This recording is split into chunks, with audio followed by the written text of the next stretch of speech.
Video అని మొట్టమొదటిగా ఈ కార్యక్రమంలో పాల్గొన్నటువంటి నియోజకవర్గ మహిళా అధ్యక్షురాలు మరి మహిళలు అట్లాగే యువజన నాయకులు మరి కొత్తగా పదవి చేపట్టినటువంటి జోగి అంకమరావు యాదవ్ గారికి భోగి అంకమరావు యాదవ్ గారికి మరి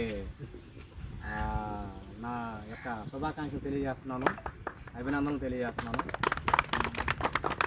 అట్లాగే ఇప్పుడు మనం ఐలమ్మ గారు అంటే ఏంటంటే దాదాపు ఒక ఉద్యమానికి స్ఫూర్తి.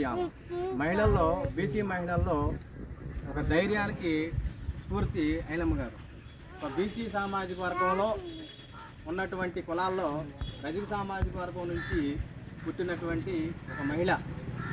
ఆమె మొట్టమొదటిగా అసలు ఈ ధోరణి నిరంకుశత్వ పరిపాలనని ఎదిరించి భూ పోరాటంలో భూమి దున్నేవాడిదే భూమి, నా భూమి నా హక్కు, నా స్వేచ్ఛ నా హక్కు అన్న విధంగా అసలు ఒక పోరాటాన్ని మొదలుపెట్టి ఒక ఉద్యమానికి నాంది పలికినటువంటి వీర మహిళ ఐలమ్మ గారు. ఐలమ్మ గారిని చాకల ఐలమ్మ గారు అంటారు అధికారికంగా, కానీ ఆమె చిట్టాల ఐలమ్మ గారు, చిట్టాల ఐలమ్మ గారు చాకల ఐలమ్మ గారు రూపొందారు.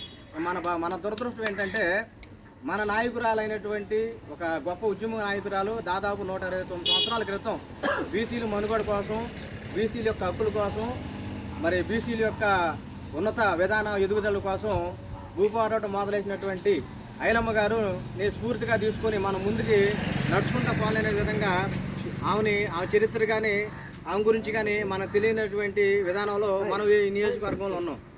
రానున్న భవిష్యత్తులో ఐలమ్మ గారి గురించి కానీ ఐలమ్మ గారి చరిత్ర గురించి తెలుసుకొని ప్రతి ఒక్క మహిళలు మనం గమనించాల్సిన ఒక విషయం ఏంటంటే మహిళల్లో అంత ధైర్యంగా స్ఫూర్తిగా తీసుకొని ముందుకు వచ్చినటువంటి వ్యక్తి ఐలమ్మ గారు. ఆమెను స్ఫూర్తిగా తీసుకొని ప్రతి ఒక్కరు నడవాలి.